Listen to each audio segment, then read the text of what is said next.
Hello students, third year students का ये 5th lecture है। आपका फर्स्ट चैप्टर चल रहा है जिसमें आपने विपणन के बारे में समझा है। मार्केटिंग क्या है, मार्केटिंग किस तरीके से होती है ना। उसमें संप्रेषण आ गया आपका। अभी आपका सेकंड टॉपिक आता है जिसमें है विपणन धारणा के मुख्य घटक। तो विपणन धारणा के मुख्य घटक में आपके 3 पॉइंट हैं जिनको आपकी डिटेलिंग में आपकी बुक में दिया गया है। तो आप बुक के थ्रू उसको पढ़ के और ज़्यादा समझ सकते हैं। जो आपकी पीपीटी के थ्रू मैंने आपको जो समझाना है उसके अलावा आपकी बुक में इसके बारे में काफ़ी कुछ दिया हुआ है। ठीक है, तो अभी हम आते हैं विपणन धारणा के मुख्य घटक। यहाँ पे धारणा किसको कह रहे हैं? धारण करने की शक्ति, मतलब मार्केटिंग विपणन को कह रहे हैं। और मुख्य घटक कह रहे हैं रचने वाला, बनाने वाला या प्रस्तुत करने वाला, है ना। मतलब मार्केटिंग में धारणा की शक्ति है, मतलब कि धारण करने की शक्ति, रखने वाला और उसको रचने वाला, है ना। तो इसके 3 पॉइंट आपके आते हैं। विपणन धारणा के मुख्य घटक निम्न 3 प्रकार के हैं। ठीक है, उसमें है आपका फर्स्ट, उपभोक्ता की आवश्यकताओं को पूरा करना। ठीक है, सेकंड आपका आता है संपूर्ण संगठन के विपणन प्रयासों को समन्वित करना। ठीक है, थर्ड आपका है लंबी अवधि के लाभ के लिए कार्य करना। ठीक है, अभी आपको ये तीनों का मीनिंग समझना है। पहले इसमें उपभोक्ता तो आप समझते ही हैं, ग्राहक को कह रहे हैं, यही कस्टमर की आवश्यकताओं को पूरा करना। मतलब कि ग्राहक की जो भी आवश्यकताएं हैं, जो भी उनकी नीड है, जिस भी प्रकार का वो प्रोडक्ट से लाभ चाहते हैं या प्रयोग चाहते हैं, उनको ध्यान में रखकर, है ना, उनकी आवश्यकताओं को पूरा करना। जो भी उनकी आवश्यकताएं हैं उनको पूरा करने के माध्यम को ध्यान में रखकर प्रोडक्ट का निर्माण किया जाता है। ठीक है, सेकंड आपका आता है संपूर्ण संगठन।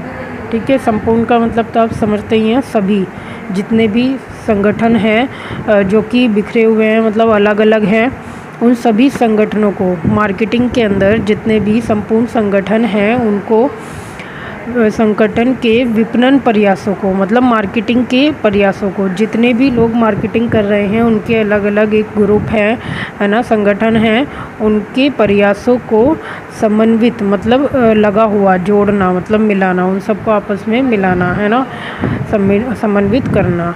तो ये आपका सेकंड पॉइंट है। ठीक है, सेकंड पॉइंट के जो वर्ड्स हैं, अगर आप उनको इंग्लिश में डिफाइन करके पढ़ेंगे तो भी शायद आपको थोड़ा हेल्प मिलेगी, क्योंकि ये वर्ड्स आप हिंदी में यूज़ नहीं करते हैं मोस्टली स्टूडेंट्स, है ना। तो फिर आप इसको बहुत ध्यान से पढ़ना, थोड़ा टफ है ये। अगर आप ध्यान से नहीं पढ़ेंगे या तो आप कंफ्यूज हो जाएंगे कि हम पढ़ क्या रहे हैं, आपको समझ नहीं आएगा, है ना। बाकी तो हम लोग जूम मीटिंग में डिस्कस करते हैं अपनी थ्योरी के बारे में, तो आप जो अदर डिटेल बुक में दी हुई है उसको भी पढ़ेंगे, क्योंकि जो मेरा पढ़ाया हुआ होता है वो थोड़ा कम मैटर होता है आपकी पीपीटी के अकॉर्डिंग, और बुक में बहुत ज़्यादा दिया हुआ होता है ना। और आप गूगल की हेल्प भी ले सकते हैं अदर कुछ भी स्टडी करने के लिए, क्योंकि स्टडी का कोई अंत नहीं है, आप कुछ कहीं से भी कुछ भी पढ़ सकते हैं, है ना। मैंने आपको पहले भी बताया था, एक एक वर्ड के बारे में आपको नेट पे बहुत सारी डिटेल मिल जाएगी उसको समझने के लिए। ठीक है, तो ये हो गया आपका सेकंड, संपूर्ण संगठन के विपणन प्रयासों को समन्वित करना। अभी थर्ड आपका आता है लंबी अवधि के लाभ के लिए कार्य करना। तो ये कह रहे हैं मार्केटिंग में लंबी अवधि मतलब कि लॉन्ग टाइम, है ना, लंबे समय तक जो लाभ मिलता रहे, है ना, उसके लिए कार्य करना। मतलब मार्केटिंग में क्या होता है ना कि इस तरीके की प्लानिंग की जाती है, इस तरीके की एक धारणा बनाई जाती है जिसमें लॉन्ग टाइम, लंबे समय तक हम उनको लाभ प्राप्त होता रहे उस प्रोडक्ट से या उस टेक्निक के थ्रू, है ना। फिर आप उसमें चाहे विज्ञापन का यूज़ कर रहे हैं या कुछ भी, उसमें कुछ ना कुछ क्रिएशन वो डालते रहते हैं जिसके थ्रू हम एक लंबे अवधि तक उसका लाभ प्राप्त कर सकें। तो वो एक मार्केटिंग की धारणा के अंदर आ जाता है आपका, है ना। तो इनको डिटेल में पढ़ने के लिए हम थोड़ा सा रीड करते हुए इसको पढ़ते हुए चलेंगे। ठीक है, ये शायद आपका तीनों ही टॉपिक अगर डिटेलिंग में आपको समझाते हुए फिनिश करें तो ये आपके जो आपकी 6 वीडियो आएगी उसमें शायद आपका ये कंप्लीट होएगा, है ना। तो अभी हम इसको थोड़ा सा रीड कर लेते हैं। फर्स्ट आपका जो टॉपिक है वो है उपभोक्ता की आवश्यकताओं को पूरा करना।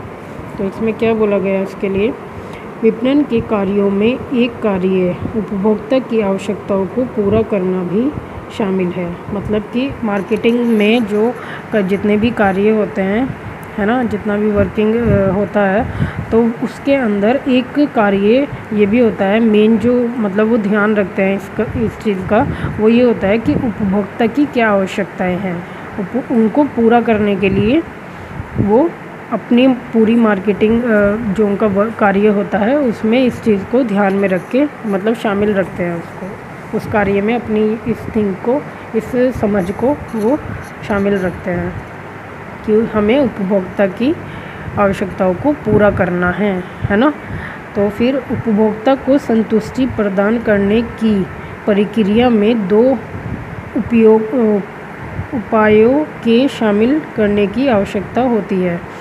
2 उपायों, ये किसको कह रहे हैं कि ये आपको और 2 पॉइंट दे रहे हैं कि हम लोग उपभोक्ता की संतुष्टि कैसे कर सकते हैं, है ना, उनको कैसे ये रिलैक्स हो जाए या ये सेटिस्फेक्शन हो जाए कि जो हम प्रोडक्ट यूज़ कर रहे हैं ये हमारे लिए सेटिस्फाइड है ना। तो मतलब उनको एक सेटिस्फेक्शन देने के लिए, उनकी संतुष्टि करने के लिए वो 2 पॉइंट को अपनी कार्यविधि में शामिल करते हैं, ठीक है। मतलब उन 2 पॉइंट्स को शामिल करने की उनको आवश्यकता होती है ताकि वो उपभोक्ता की आवश्यकता को मतलब संतुष्टिजनक पूर्ण कर सकें, है ना। तो अभी इसमें जो आपका फर्स्ट पॉइंट आता है उसके लिए वो है यह समझना कि उपभोक्ता की क्या अपेक्षा है, अर्थात वह उत्पाद से क्या लाभ व विशेषताएं चाहता है, ठीक है। तो इसमें आपको इन्होंने स्पष्ट कर दिया है कि यह समझना कि उपभोक्ता मतलब कि ग्राहक को क्या अपेक्षा है, मतलब वो क्या चाहता है, उसकी क्या अपेक्षा है, क्या चाहत है, वो क्या चाहता है अपने प्रोडक्ट से।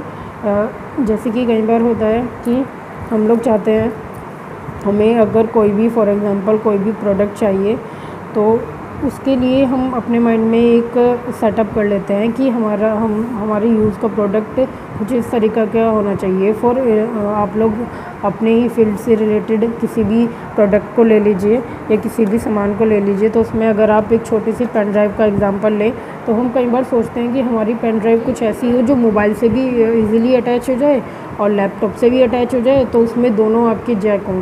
तो उसमें हम ये दोनों ही जैक की जब वो करते हैं तो वो क्या होता है कि वो आपकी जो अपेक्षा होती है, आप किसी न किसी थ्रू मतलब ये जाती है उन तक जो प्रोडक्ट का निर्माण करते हैं। वो किस तरीके से जाती है, जैसे कि आप शॉप पर गए पेन ड्राइव ख़रीदने के लिए, आपने उनसे बोला कि क्या कोई ऐसी पेन ड्राइव है जो दोनों चीज़ों में यूज़ हो जाए, आप लैपटॉप में भी इसको लगा सकें, अपने मोबाइल में भी इसको कनेक्ट कर सकें। तो आप जब उनसे इस तरीके की मांग करते हैं तो दुकानदार उस मांग को निर्माता तक पहुंचाते हैं, है ना, कि ग्राहक की इस तरीके की मांग है, फिर वो उस तरीके की चीज़ों का निर्माण करते हैं, फिर वो मार्केट में आती है और ग्राहक उसको परचेज़ करता है। तो वही चीज़ इसमें बता रहे हैं कि उनकी अपेक्षा क्या है, इस चीज़ का वो ध्यान रखते हैं। तो वो पूछते रहते हैं। मार्केटिंग में ये कार्य होता है कि जब निर्माता के जो वर्कर्स होते हैं या फिर उनके जो भी मार्केटिंग करने वाले बंदे होते हैं वो जाते हैं मार्केट में और इस चीज़ को पूछते हैं सभी दुकानों पे जाके, सभी शॉपकीपर्स के पास, सभी एजेंसियों पे जाके कि हाँ कुछ नया डिमांड आया है क्या। तो उनका पूछने का यही पर्पज़ होता है कि भाई ग्राहक की तरफ से कोई नया डिमांड आया है क्या, उनकी कोई स्पेशल नीड है जो अभी तक मार्केट में नहीं आई है, जिसका हम निर्माण कर सकते हैं। तो इस तरीके की बातों का सर्वाइकल जब उनके बीच रहता है तो वो एक तरीके का उनका कार्य होता है ये समझने का कि ग्राहक को क्या चाहिए। तो सेकंड उन्होंने तो आगे है, अर्थात वह उत्पाद के से क्या लाभ।